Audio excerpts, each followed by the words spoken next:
This channel does not promote any violent, harmful, or illegal activities. All content provided by this channel is meant for an educational purpose only.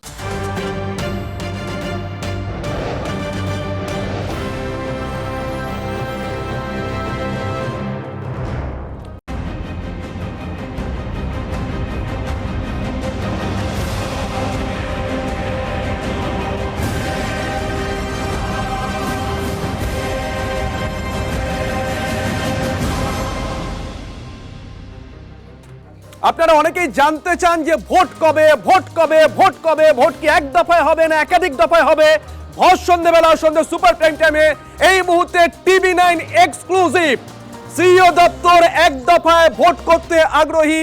নির্বাচন সদন অর্থাৎ জাতীয় নির্বাচন commission যদি তাদের কাছ থেকে কোনো রকম পরামর্শ চায় তাহলে সিইও দপ্তর মানে এ রাজ্যের নির্বাচনী আধিকারিকের দপ্তর তারা এক দফা সুপারিশই করবে, একথাই বলছে সূত্র। তাহলে কি একই দিনে গোটা রাজ্যে ভোট হতে চলেছে?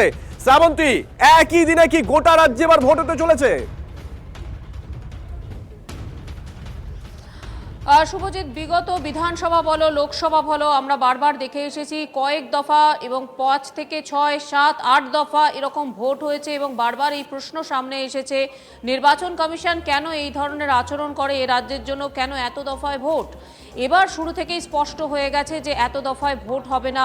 অনেকেই চাইছেন এতে হিংসা হানাহানি যতটা বাড়ে, যত বেশি দফায় ভোট হয় তত বাড়ে, কম দফায় ভোট হলে সেটা কম বাড়বে।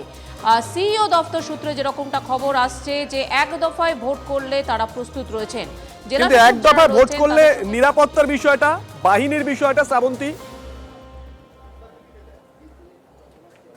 আর সেটাই একমাত্র প্রশ্ন থাকছে, কেন্দ্রীয় বাহিনীকে সত্যি এত পর্যায়ে দেওয়া সম্ভব রয়েছে? একই সঙ্গে বিধানসভা ভোট রয়েছে বেশ কয়েকটি রাজ্যে, একসঙ্গে এত কেন্দ্রীয় বাহিনী কোথায় থাকবে? যদিও সিইও দপ্তরের বক্তব্য, কমিশনের বক্তব্য যে এ রাজ্যে ল অ্যান্ড অর্ডার সিচুয়েশন যেটা রয়েছে তারা হ্যান্ডেল করতে পারবেন, এক দফায় ভোট হলে তাদের কোনো সমস্যা নেই। ফলে জাতীয় নির্বাচন কমিশন থেকে যখন যে সমস্ত রাজ্যে বিধানসভা নির্বাচন রয়েছে তাদের কাছে যদি কমিশনারদের কাছে যদি পরামর্শ চাওয়া হয়, এ রাজ্য থেকে এই বার্তা যাবে যে এক দফায় কোনো সমস্যা নেই। বহু সময় শ্রাবন্তী সঙ্গে থাকো, তোমার কাছে আসবো পলিটিক্যাল রিঅ্যাকশনগুলো নিয়ে। এই মুহূর্তে আমাদের সঙ্গে রয়েছেন তৃণমূল কংগ্রেস মুখপাত্র তন্ময় ঘোষ। তন্ময় বাবু, আপনারা খেলা হবে স্লোগান দেন, টেস্ট খেলেছেন, এবার যদি একদিনের ম্যাচ হয়, ওয়ান ডে ম্যাচ হয়? দেখুন, ওনারা আগের দফায় ভেবেছিলেন 7 দফা নির্বাচন করে বাংলা দখল করবেন, তারপরে শূন্য পেয়েছে। যারা ভালো খেলে, যারা ভালো ক্রিকেটার, সে যে পিচেই সচিন তেন্ডুলকর বা সৌরভ গাঙ্গুলির মতো হলে তারা সব পিচেই সেঞ্চুরি হাঁটাবেন। এক দফা করলে এক দফায় ভোট করবেন। আমরা বাংলার মানুষকে নিয়ে চিন্তিত, দফা নিয়ে চিন্তিত নয়। দফা নিয়ে শুভেন্দু বাবুরা চিন্তিত হতে পারেন, আমাদের কোনো বক্তব্য নেই। ওনারা চেষ্টা করে নিন ওনাদের বি টিমকে দিয়ে যা ইচ্ছে করানো। দিনের শেষে মামাটি মানুষের আশীর্বাদে চতুর্থবারের জন্য আবার মমতা বন্দ্যোপাধ্যায়। ধন্যবাদ। এই মুহূর্তে আমাদের সঙ্গে রয়েছেন বিজেপি মুখপাত্র দেবজিৎ সরকার। দেবজিৎ বাবু, আপনি তন্ময় ঘোষ মানে তৃণমূল মুখপাত্র তার কথা শুনছিলেন। আমার প্রশ্ন হচ্ছে যে যদি আপনারাও তো বলছেন, মিঠুন চক্রবর্তীও বলে গেছেন যে এবার একতরফা খেলা হবে না, খেলা অনেক রকম ভাবে আমরাও খেলতে জানি, যদি ম্যাচটা ওয়ান ডে হয় সেক্ষেত্রে? দেখুন, যেটা ঠিক করবেন সেটা ইলেকশন কমিশন ঠিক করবেন। এই নিয়ে বিজেপি কি বলবে? ওনাদের মুখপাত্র বলবেন একতরফা হবে কি 2 দিন ধরে হবে কি 4 দিন ধরে হবে, ওনারা বলবেন। আমরা যেভাবেই ওনারা ঠিক করবেন আমরা সেই দিনেতে সেইভাবেই সাংগঠনিকভাবে তৈরি আছি লড়ার জন্য। আমরা লড়ব, আমরা জিতব, বাঙালি জিতবে, পশ্চিমবঙ্গ জিতবে, তৃণমূল হারবে না।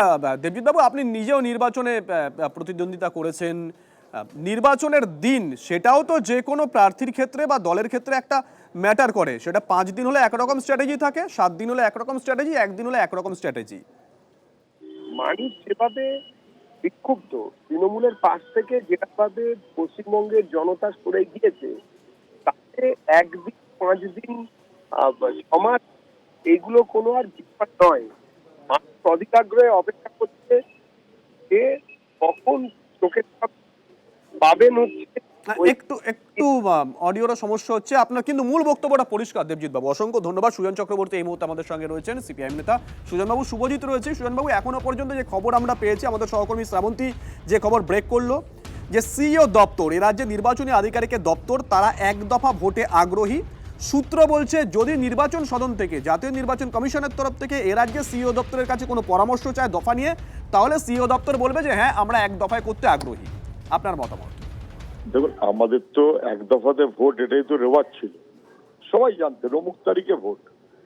সেইটা বামফ্রন্টের সময় তৃণমূল নেত্রী এমন ভাবে চালু করলেন যে একদিনে ভোট করা যাবে না, 5 দফা, 7 দফা, 10 দফা।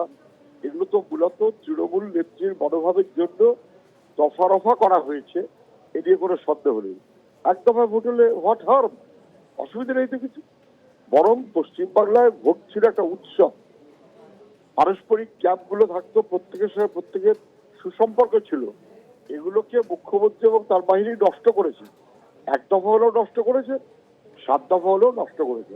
এক দফা ভোট হলে আমাদের দিক থেকে কোনো আপত্তির কারণ আছে বলে মনে হয় না। সুজনবাবু, ভোটের সময় তো বিভিন্ন সময় হিংসা বিষয়টা চলে আসে, রক্তপাত, মারামারি। এক দফায় যদি ভোট হয় কি মনে হয়, মানে শান্তিপূর্ণ নির্বাচন হবে? হিংসা টিংসা যেগুলো দেখতে অভ্যস্ত সেগুলো কি হবে না, বন্ধ হবে? তৃণমূল নেত্রী যেভাবে প্রশাসন চালান, যাতে এক দফায় হোক আর 100 দফায় হোক, দুষ্কৃতীদের মাথায় হাত দিয়ে যদি চলেন তাহলে সমস্যা থাকবেই। এক দফায় হলেও সমস্যা থাকবে, 100 দফায় হলেও সমস্যা থাকবে। বরং 100 দফায় হলে এখানকার দুষ্কৃতী ওখানে গিয়ে দুষ্কৃতি কাণ্ডে সামিল হবার সম্ভাবনা তাদের বরঞ্চ বেশিই থাকে। এক দফা ভোটটাই ছিল রেওয়াজ। ধন্যবাদ সুজনবাবু। এই মুহূর্তের বড় খবর ব্রেক করছি আমরা TV9 বাংলা। এবার কি তাহলে গোটা রাজ্যে একদিনেই ভোট হচ্ছে, মানে এক দফায় ভোট হতে চলেছে? সূত্র মারফত যে খবর পেয়েছি আমরা, এক দফায় ভোট করতে আগ্রহী সিইও দপ্তর, মানে এ রাজ্যের নির্বাচনী আধিকারিকের দপ্তর। সূত্র বলছে যদি জাতীয় নির্বাচন কমিশনের তরফ থেকে এ রাজ্যের সিইও দপ্তরের কাছে কোনো পরামর্শ চাওয়া হয় ভোটের ব্যাপারে, দফার ব্যাপারে, তাহলে সিইও দপ্তর এক দফারই সুপারিশ করবে। শ্রাবন্তীর কাছে আরো একবার যাব। শ্রাবন্তী, বিভিন্ন রাজনৈতিক দলের প্রতিক্রিয়া নিচ্ছিলাম, যে বিষয়টা তুমি উত্থাপন করলে যে বাহিনীর বিষয়টা, বাহিনী কি আছে, বাহিনীকে দেওয়া সম্ভব একদিনে ভোট হলে? দেখো, কার্যত সেটাই সমস্যা দানা বাঁধছে যে সত্যি কি এত বাহিনী রয়েছে। তার কারণ প্রত্যেকটি এর আগে যত কটা ভোট দেখেছি আমরা, 700 থেকে 800 কোম্পানি বাহিনী যদি হয়, সেটা কি একদিনে এক রাজ্যে দেওয়া সম্ভব? আপাতত এর আগে আমরা দেখেছি যে জানুয়ারির 5 তারিখে কেন্দ্রীয় বাহিনী নিয়ে একটি বৈঠকও হয়েছে দিল্লির জাতীয় নির্বাচন সদনে। সেখানেও এই বাহিনী নিয়ে কতখানি কে প্রস্তুত সে নিয়ে জানতে চাওয়া হয়েছে। তবে এখনো পর্যন্ত পরামর্শ সিইও দপ্তর থেকে চাওয়া হয়নি। সিইও দপ্তরের বক্তব্য, বাহিনী বাদ দিয়ে বাদবাকি ক্ষেত্রেও একটা বিষয় থাকে প্রস্তুতি, সেই প্রস্তুতি রয়েছে। একই সঙ্গে ল অ্যান্ড অর্ডার অত্যন্ত গুরুত্বপূর্ণ। তারা মনে করছেন তারা এটা সামাল দিতে পারবেন এবং তার জন্যই এক দফায় ভোট হলে কোনো সমস্যা নেই। পরামর্শ জানিয়ে দেওয়া হবে যদি তাদের কাছে জানতে চাওয়া হয় কয় দফায় ভোট, সেক্ষেত্রে তারা সেটা জানিয়ে দিতে পারেন। শুভজিৎ, এই কথা থেকেই বলা যেতে পারে যে খুব একটা বেশি দফা যে হবে না, 2 কি 3 দফা বড়জোর হতে পারে, তার থেকে যে বেশি হবে না, কমিশনের এই মনোভাব থেকে অনেকটাই সেটা স্পষ্ট। সঙ্গে দেখো শ্রাবন্তী, এই মুহূর্তের সব থেকে বড় খবর TV9 বাংলা আপনাদের সামনে তুলে ধরছে। আপনারা বিভিন্ন সময় জানতে চান যে ভোট কবে হবে, গোটা রাজ্যে একই দিনে ভোট হবে নাকি। কেউ হয়তো পশ্চিম মেদিনীপুরে থাকেন, কেউ পূর্ব মেদিনীপুরে থাকেন, কেউ বাঁকুড়ায় থাকেন, অনেকে জিজ্ঞাসা থাকে যে আমাদের এখানে ভোট কবে নাগাদ হতে পারে। আর এই মুহূর্তে যে খবর পাচ্ছি আমরা, তাতে এ রাজ্যের যে নির্বাচনী আধিকারিকের দপ্তর আছে, সিইও দপ্তর আছে, তারা এক দফা ভোটের পক্ষপাতী। সূত্র বলছে যদি জাতীয় নির্বাচন কমিশনের তরফ থেকে এ রাজ্যের সিইও দপ্তরের কাছে কোনো পরামর্শ চাওয়া হয় যে কত দফায় ভোট হলে ভালো হয়, সেক্ষেত্রে এ রাজ্যের সিইও দপ্তর জাতীয় নির্বাচন কমিশনকে জানাবে যে এ রাজ্যে যেন এক দফাতেই ভোট হয়। এখানেও একটা বিষয়, একটা প্রশ্ন থেকে যাচ্ছে, সেটা হচ্ছে বাহিনী নিয়ে। কেন্দ্রীয় বাহিনী কি রয়েছে অত সংখ্যক এক দফায় ভোট করানোর জন্য? বিভিন্ন সময় আমরা দেখেছি যে কলকাতার ভোট হওয়ার আগে যদি দার্জিলিংয়ের ভোট হয়, তাহলে দার্জিলিং থেকে বাহিনী কলকাতায় বা অন্য কোনো জেলায় মুভ করানো হয়। এক্ষেত্রে কি হতে পারে, এটা একটা বড় প্রশ্ন।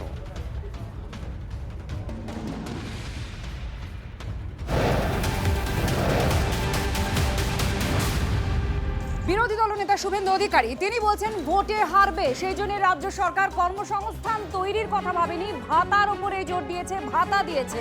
এই কটাক্ষ করেছেন শুভেন্দু অধিকারী। তিনি বলছেন এতদিন ভোটার লিস্টে ডাবল ট্রিপল এন্ট্রি করে তৃণমূল কংগ্রেস জিতেছে, এসআইআর এর পর একটা স্বচ্ছ ভোটার লিস্ট আসবে বলে তিনি দাবি করেন। আর তার ভিত্তিতে ভোট হবে, ভোটে ওরা হারবে, মানে তৃণমূল হারবে, এমনই দাবি শুভেন্দু অধিকারী।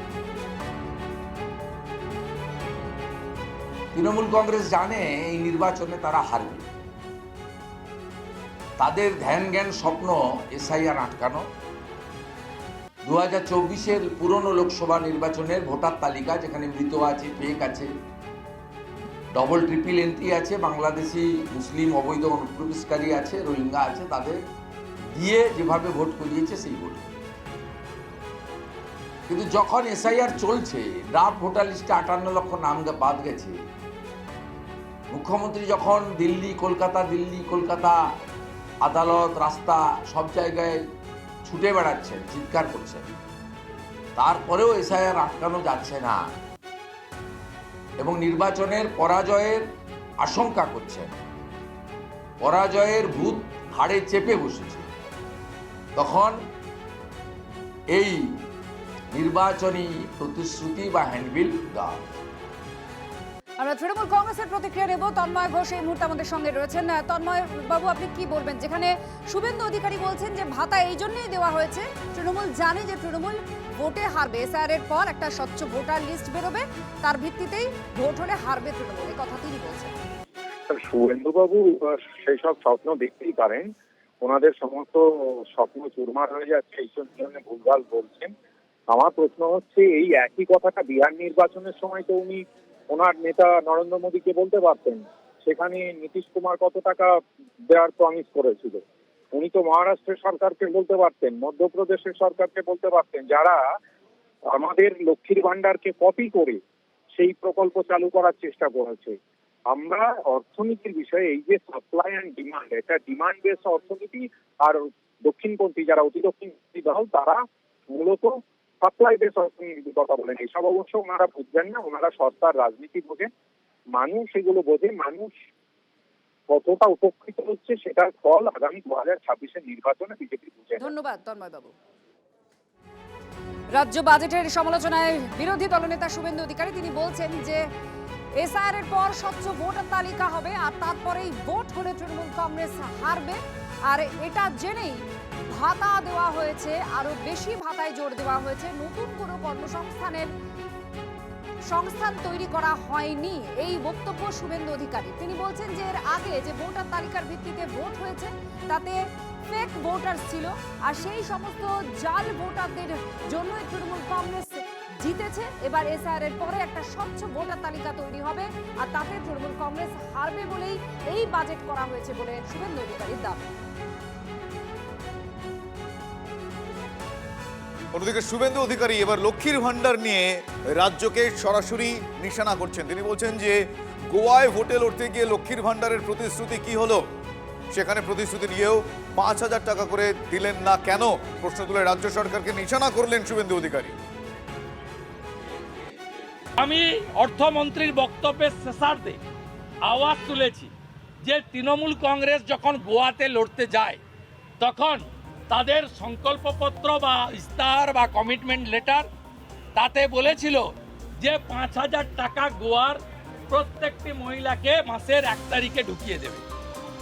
তাহলে গোয়াতে যে তৃণমূল 5,000 টাকা দিতে চায় মহিলাদের, সেই তৃণমূল বাংলার মহিলাদের 1,500 টাকার মধ্যে সীমাবদ্ধ রাখতে চায় কেন, এ প্রশ্ন আমি তুলেছি। তার মানে গোয়ার মহিলাদের তৃণমূলের চোখে তারা অনেক বেশি মূল্যবান, তাদের 5,000 টাকা দিতে হবে, আর বাংলার মহিলারা, মা বোন দিদিরা, তারা 1,500-এই ভোটটা দেবেন, এই মানসিকতা রেখে তারা এই ধরনের সিদ্ধান্ত নিয়েছে। বাকি কথা ডক্টর লাহিড়ী বলবেন। একসময় এই ভাতা নিয়ে একাধিক অভিযোগ এবং সমালোচনা শুরু করেছিল বিজেপি, কিন্তু তারপর পুরো ন্যারেটিভটাই চেঞ্জ হয়ে যায় বিজেপি। তারা লাগাতার এই ভাতা মানুষের প্রাপ্য, আরও বেশি প্রয়োজন, এই পরিসংখ্যান তারা দিতে শুরু করে। বিজেপি শাসিত রাজ্যগুলোতেও এই প্রকল্প আরও বেশি টাকা দেয় মহিলাদের, এই কথা তারা তুলতে থাকে। যেমন শুভেন্দু অধিকারীর বক্তব্য আপনারা শুনছিলেন। এবার তাপস রায় তিনিও বলছেন যে বিজেপি সরকার এলে আরও বেশি লক্ষ্মীর ভাণ্ডারে টাকা বাড়বে, আরও জনকল্যাণমূলক প্রকল্প বাড়বে। লক্ষ্মীর ভাণ্ডার কারো পৈতৃক টাকা নয়, মানুষের টাকাই দেওয়া হচ্ছে, তাই বিজেপি সরকার এলে আরও লক্ষ্মীর ভাণ্ডারে টাকা বাড়বে, এই দাবি তাপস রায়। নারী সুরক্ষা কোথায়, এটাও তো বুঝতে হবে আমাদের মা বোনেদের বুঝতে হবে, যারা লক্ষ্মীর ভাণ্ডারের পাচ্ছেন, এটা কারুর পৈতৃক অর্থ নয়, কারুর ব্যাংক অ্যাকাউন্ট থেকে দেওয়া হচ্ছে না, সরকারেরই টাকা, মানুষের টাকা মানুষকে দেওয়া হচ্ছে, আমাদের সকলের করের টাকা সেখান থেকে দেওয়া হচ্ছে।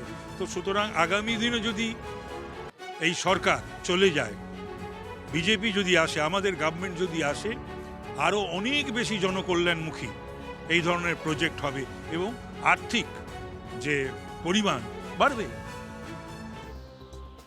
বিজেপি ভোটে জিতে গেলে প্রকল্প বন্ধ করে দেয়, কিন্তু মুখ্যমন্ত্রী যেটা বলেন সেটা তিনি করে দেখান। বিরোধীদের ঠিক এভাবেই জবাব দিচ্ছেন চন্দ্রিমা ভট্টাচার্য। শোনাবো কি বলেছেন তিনি।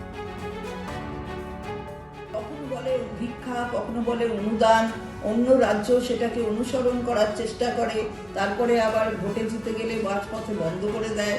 কারণ আমরা দেখলাম বিহারে নতুন আর কেউ ঢুকছে না পোর্টালে, একবার যা দেয়া হয়ে গেছে ব্যাস ওখানেই ফিনিশ।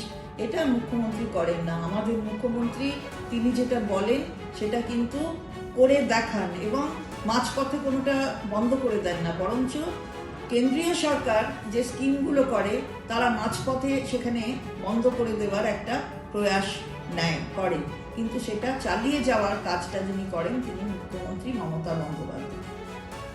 এবার বাম নেতা সুজন চক্রবর্তী তার বক্তব্য শুনুন। তিনি বলছেন যে তৃণমূল সরকার এই রাজ্যে কম টাকা দেয় লক্ষ্মীর ভান্ডারে। তারা গোয়ায় যখন লড়াই করেছিল তার জন্য মানে এই মহিলাদের খাতে টাকা বরাদ্দ করা হয়েছিল 5,000 টাকা। তৃণমূলের এটা প্রতিশ্রুতি ছিল ভোটের, তাহলে এ রাজ্যে কম কেন? তিনি বলছেন মানুষ অধিকার চায়, স্বাবলম্বী হতে চায়। সরকার কি সত্যি সত্যি রাজ্য, তার যুবক, তার মহিলা, তার ভবিষ্যৎ গড়ে তুলতে চায়? না, চায় না। চায় যেন সবাই দাঁড়িয়ে থাকে এবং অ্যাজ ইফ সরকার কিছু একটা দেবে এবং দেওয়ার পরে নিজেরা মনে করবে আমরা ভিক্ষা দিলাম বলে মানুষগুলোর সম্মানটাকে নষ্ট করবে। এই মানুষরা মর্যাদা সম্পন্ন মানুষ, এরা অধিকার চায়, স্বাবলম্বন চায়। গোয়াতে দেব 5,000 টাকা মুখ্যমন্ত্রী ঘোষণা ছিল, এখানে লক্ষ্মীর ভান্ডারে মাত্র 1,500 কেন? প্রশ্ন তো আসবেই, বেশি দেওয়া হচ্ছে।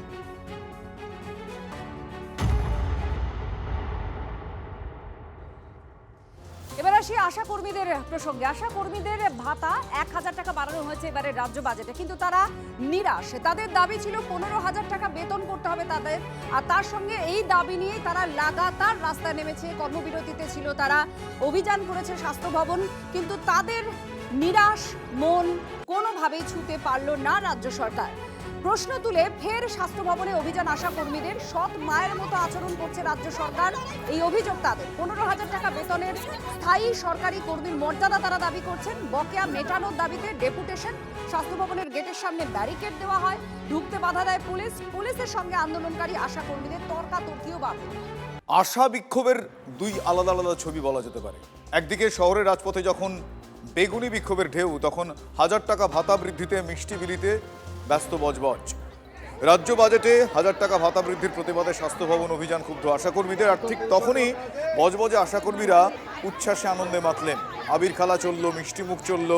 আশাকর্মীদের 1,000 টাকা ভাতা বৃদ্ধি এবং লক্ষ্মীর ভাণ্ডারে 500 টাকা বাড়ানোয় তারা খুশি, এমনটা বজবজের আশাকর্মীরা জানাচ্ছেন। ফলে এই মুহূর্তে যে দুটো ছবি দেখতে পাচ্ছেন আপনারা, তার মধ্যে আশাকর্মীদের একদিকে বিক্ষোভ, অন্যদিকে খুশির মহড়া।